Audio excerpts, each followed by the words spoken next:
You will not use the upstairs study. You will not enter the blue room at the end of the second corridor. You will not ask about my business. And one more. No visitors from your past will visit you. They will distract you. Where is Ruth? Shut this gate and don't let anybody come in or leave this house without my permission.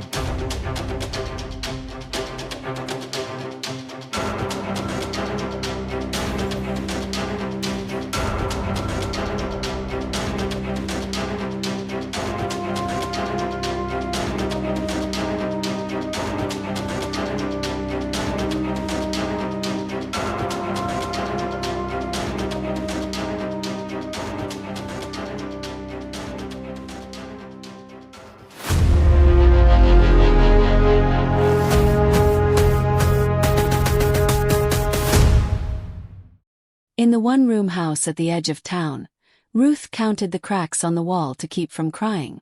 The kerosene stove hissed, the pot of beans bubbled, and her mother's voice rose and fell like a whip. "Ruth, are you hearing me? Answer me when I'm talking." Grace snapped, folding a faded wrapper around her waist. Ruth nodded, eyes on her bare feet. "I hear you, Mama. You hear me, but you don't understand," Grace said, lowering herself onto a stool. "I have suffered. Your father died, and I carried this house on my head. You will not suffer like me. You will marry a man who will lift this family." A shadow crossed the doorframe. David, a kind-faced bricklayer in a clean shirt, cleared his throat. "Good afternoon, Mama Grace." Grace didn't smile. "Afternoon." He shifted, holding a small nylon bag. "I brought groundnuts and soap for Ruth." Ruth's face warmed. "Thank you, David." He swallowed. "Mama, I want to marry Ruth. I may not have much now, but I am building. A contract has come and—" Grace stood, her voice sharp. "We have heard this story before.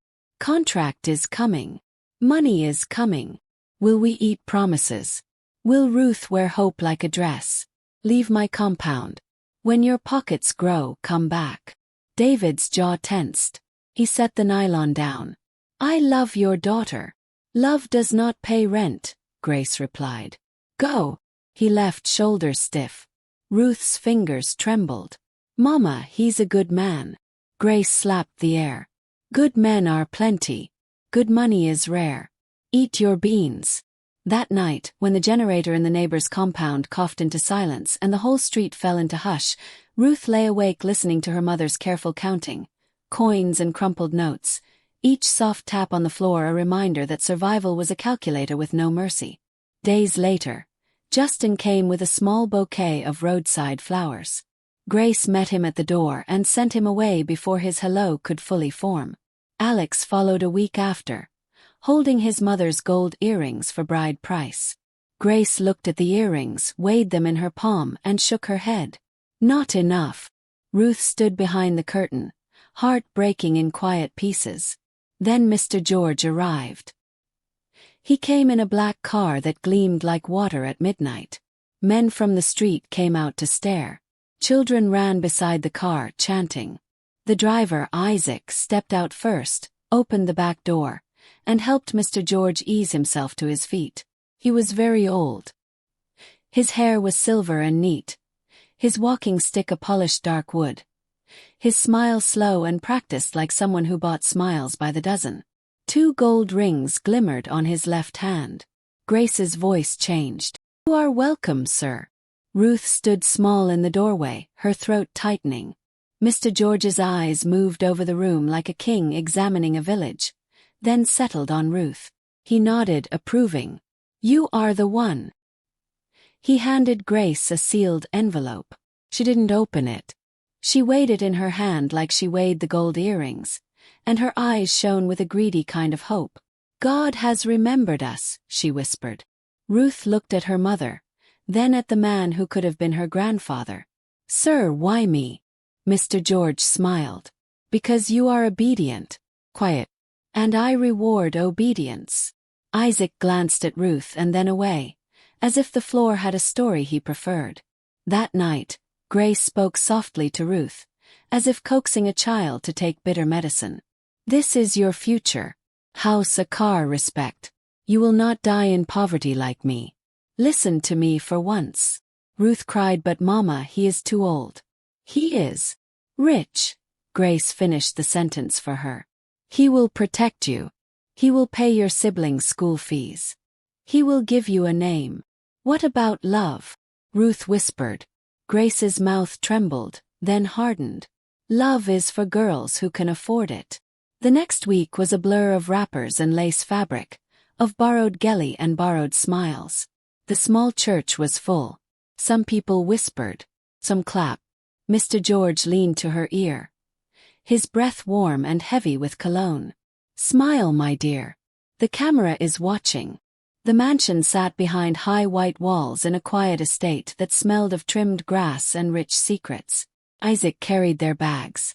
Mr. George walked slowly, tapping his stick across perfect tiles. Ruth felt her pulse in her throat as the guard swung the gate shut, an iron eyelid closing. Inside, cool air and silence. The kind of silence that swallowed footsteps. Portraits lined the hallway, women in fine dresses, all smiling the same careful smile. Ruth paused. Who are they? Mr. George's smile didn't reach his eyes. Memories. Isaac's gaze flickered to the frames. 1, 2, 3, 6 portraits. Ruth swallowed. Your wives. Former, Mr. George said simply. They left me. People get ungrateful when they are full. Ruth tried to find her breath. 6. He patted her hand. 7 is a number of completion. You will stay. The cook, Martha, showed Ruth the kitchen, gleaming, cold, and full of things she didn't know how to pronounce. The steward, Henry, showed her the guest rooms. Isaac carried things without sound. Ruth watched him in the mirror of a glass cupboard as he passed. He didn't look back. That evening, Mr. George's voice rolled softly across the dining table. You will learn the house. There are rules. Rules? Ruth asked. You will not use the upstairs study, he said, casual as rain. You will not enter the blue room at the end of the second corridor. You will not ask about my business. Ruth nodded slowly. Yes, sir. And one more, he added, fingers tapping his ring. No visitors from your past. They will distract you. The first week she tried to be grateful. She arranged flowers.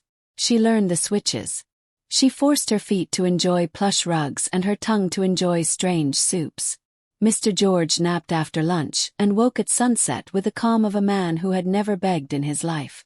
Then the second week came. At dawn, Martha shook her shoulder. Madam, Olga says. What? Wash the cars. Ruth laughed. Sorry. Martha's eyes were tired. He says it keeps a woman humble. The backyard opened to a row of machines that looked like they had swallowed the moonlight. A black SUV, a silver sedan, a white sports car that still wore showroom perfume.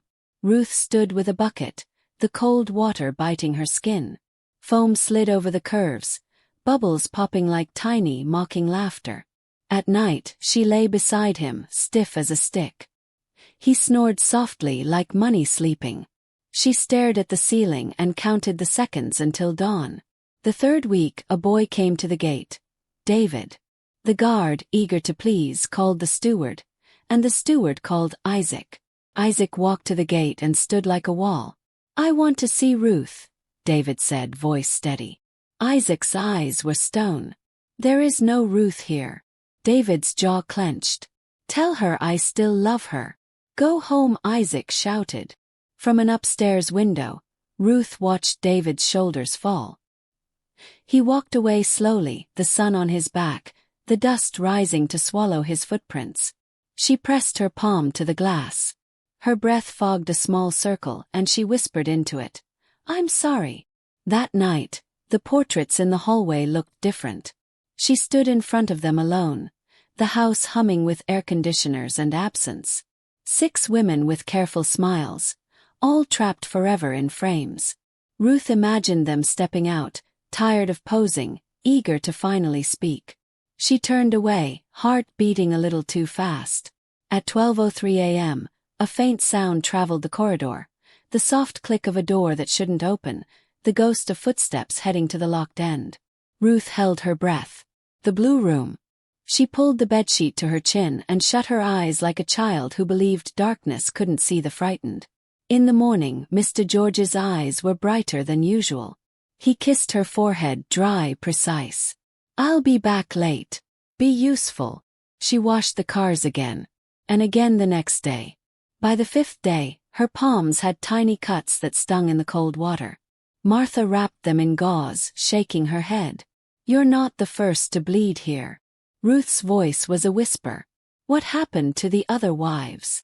Martha glanced down the hall. "Just eat your food." At dusk, Isaac found her in the yard, staring at the foam running into the drain like milk fleeing a glass. "Are you okay?"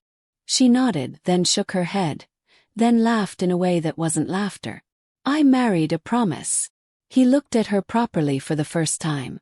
Promises are cheap when the giver never plans to pay. A silence stood between them, full of things with no safe names.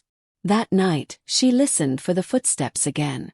This time they came earlier, 11:51 p.m., as if routine had shifted to accommodate a new watcher. She slipped out of bed, feet cold on the marble. The corridor stretched long and pale. At the far end, the blue door sat like a held breath. A faint line of light glowed under it. Her hand hovered, then fell. She stepped back, pulse thrumming. A whisper rode the air. Ruth's skin rose in gooseflesh. She turned and hurried back to bed. In the morning, the white car had a scratch on its bumper that hadn't been there yesterday, like a signature drawn with a nail. Mr. George stood over it, quiet. "Who did this?" he asked. "I don't know," Ruth answered. He raised the walking stick and brought it down on the bucket beside her. The clang snapped the day in half. "Be careful in my house." She nodded, hands shaking, eyes burning. He turned away, and the stick clicked its way inside like a metronome counting down a song with a bad ending. That evening, Nora the hairdresser appeared at the gate with a small nylon. New rubber gloves, glycerin for cracked palms, a whispered apology for the quick goodbye on Ruth's wedding day. Ruth accepted the nylon like it was medicine. Before Nora could leave, Mr. George's voice rolled from the veranda. "No visitors." Nora lifted her chin. "I'm her friend." He sighed as one might at a stubborn child. "Not anymore." Nora looked at Ruth, eyes glossy. Ruth looked at the floor. Nora left. When the gate slammed, something inside Ruth did too. That night, she didn't wait for the footsteps. She left the bed as soon as the house exhaled into silence, walked the corridor with hands shaking but steady, and stood at the blue door. She pressed her ear to the wood. On the other side, quiet breathing, and the soft, unmistakable sound of someone whispering to a name that wasn't hers. "Evelyn, I keep all of you." Ruth's breath hitched. She staggered backward, heart racing, and ran to the portraits. There, bottom right, Evelyn, a name etched on a brass plate.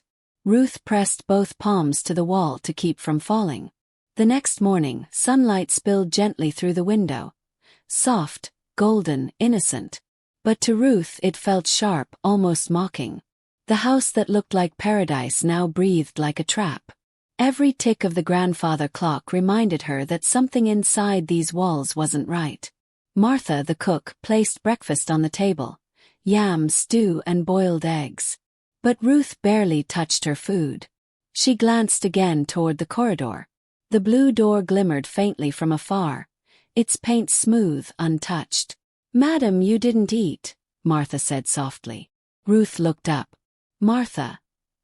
That room at the end of the hall, what's inside?" The older woman froze. For a moment, even the air seemed to stop moving. She lowered her voice. "Madam, don't ask. Some things in this house are better left closed. But it's not normal.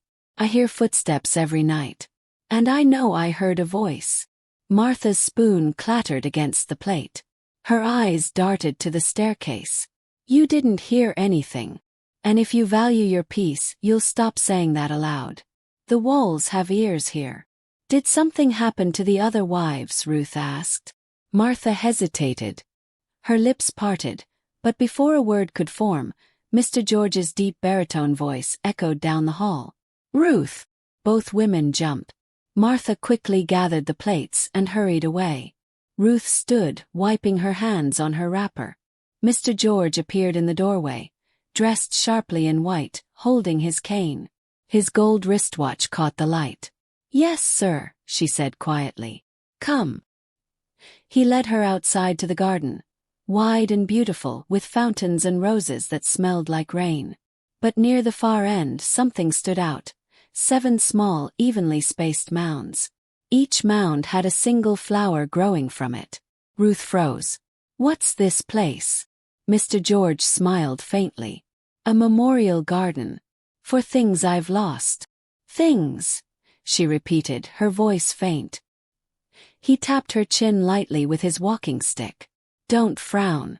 You're too young to carry such heavy thoughts. Go rest." She nodded, stepping back. But as she turned, she noticed something carved faintly into one of the stones beside a mound. Evelyn. Her heart skipped. That night she couldn't sleep. Every creak of the mansion sounded like a whisper. Every gust of wind sounded like the sigh of someone unseen. Around midnight she sat up, trembling. She couldn't live like this. Quietly she slipped out of bed, barefoot, clutching a candle. The corridor stretched before her like a tunnel of secrets. The portraits of the 6 wives watched her again, their painted eyes seeming almost alive under the flickering light. As she reached the blue door, her breath caught. She placed her hand on the handle. Cold, heavy, unwelcoming. For a second she thought she heard someone whisper her name, Ruth. She turned sharply. Nothing. Her hand twisted the knob, locked. But something inside her refused to stop.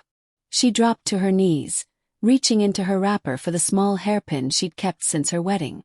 Her fingers shook as she inserted it into the keyhole. The door creaked open slowly, and the candle flame bent with the wind. The smell hit her first, a mix of old perfume, candle wax, and something faintly metallic. The room was dim, lit only by the moon through a narrow window. Then she saw them. 6 dresses. Each hung neatly on separate mannequins. Wedding gowns. All old, all spotless, each paired with a photograph at the foot of it. Evelyn, Mara, Nancy, Rose, Lydia, Faith. And beneath each dress, a single glass jar, filled with something dark. Ruth squinted closer. Rings, necklaces, bracelets, personal belongings. Tokens of women who never left. Her heart pounded. Slowly she reached out and pulled the fabric aside. Behind it stood a small table, covered with burning incense and framed pictures. But in the center, a black bowl filled with blood and ashes. A folded paper beside it read, "To renew what time takes, one must give what life keeps." Her body went cold. She stumbled back, the candle falling to the floor, flame dying instantly. Darkness swallowed her. And then a whisper again. But this time it wasn't her name. The 7th must complete the circle. Ruth screamed, stumbling out of the room, slamming the door behind her, heart pounding like thunder. She ran down the hallway, her wrapper slipping, her breath tearing in gasps. She burst into Isaac's small quarters near the back of the house. He sat up instantly, eyes wide. "Ruth, what happened?" She grabbed his arm. "Isaac, please, that room. There are things, bodies, blood." He held her shoulders. "Calm down, talk to me." She shook her head violently. "He killed them, Isaac. The wives, he sacrificed them. Their names, their things. He's going to kill me next." Isaac stared at her, stunned, then whispered, "I knew something was wrong. I heard noises at night too. But if what you're saying is true, we have to get you out of here." Ruth's eyes filled with tears. "I can't. The gates are always locked. He keeps the keys. Even the guards answer only to him." Isaac clenched his jaw. "Then we'll find another way." Outside, thunder rolled in the distance. The sky began to flash, lighting up the mansion's white walls with streaks of blue fire. Inside, Mr. George's slow, deliberate footsteps echoed from the corridor. Then Mr. George's voice. Calm, smooth, terrifying. Ruth, why are you not in bed? Isaac's hand found hers. Don't answer, he mouthed. The doorknob turned slowly. The doorknob twisted slowly, the brass gleaming faintly in the dim candlelight. Ruth's heart slammed against her ribs. She and Isaac froze, every breath a betrayal. Then silence. The handle stopped turning. A deep sigh came from the other side of the door, slow and measured, like a lion testing if its prey had stopped moving. Ruth, Mr. George's voice murmured softly. I know you're awake. Curiosity kills faster than poison, my dear. Go back to bed. While you still can. His stick tapped the floor once, twice, and then his footsteps drifted away. Calm, confident, knowing. Isaac exhaled shakily. He knows, he whispered. Ruth grabbed his wrist. We have to leave tonight. If we wait till morning, I'll be gone before sunrise, like the others. Isaac looked around quickly. There's a back gate near the garden, behind the servants' quarters. It's always chained but not locked. If we can get past the dogs. Dogs, she whispered. He nodded. 2 of them. They patrol the back. But I'll distract them. Lightning flashed again outside, painting the room white for a heartbeat. Thunder followed like a warning drum. Ruth gathered her wrapper tightly, her hands trembling. She felt faint, her body fighting panic and exhaustion at once. Isaac led her quietly through the corridor. Every step was a prayer. When they reached the back door, the rain had started. Hard, loud, drumming against the roof like angry fists. Isaac peered through the window. The garden glistened under the storm. 2 large dogs prowled near the memorial mounds, their collars clinking. I'll distract them, Isaac said. No, Ruth whispered. He'll kill you if he finds out. He gave her a small, sad smile. He'll kill both of us if I don't. When you get out, keep going straight till you see the main road. Don't stop.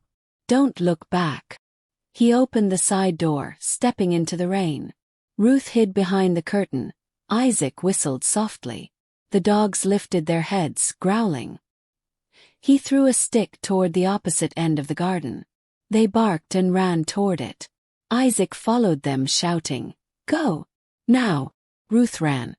Her bare feet slapped against the wet marble, down the narrow path, past the roses, past the mounds with their lonely flowers. Thunder cracked behind her. The chain on the gate was slick and cold. She yanked it free, pushing the gate open with all her strength. Ruth! A voice roared behind her. He turned. Mr. George stood in the rain, white robe clinging to his body, walking stick raised like a weapon. His eyes burned with something inhuman. You were chosen, he shouted. You can't break the circle. Ruth stumbled back. You killed them, she screamed, voice breaking through the storm. All of them. And you were going to kill me too. He laughed, slow, guttural. They begged to stay beautiful. I only helped them keep their youth. You would have been immortal, my dear. But now, he stepped forward. A flash of lightning lit his face, and for one horrifying second Ruth saw it change. His skin rippled, eyes sinking dark, veins black like oil beneath the flesh. The illusion of age was gone. What stared back at her wasn't human. She screamed and ran. He shouted after her, his voice twisting in the rain. No one leaves me, Ruth.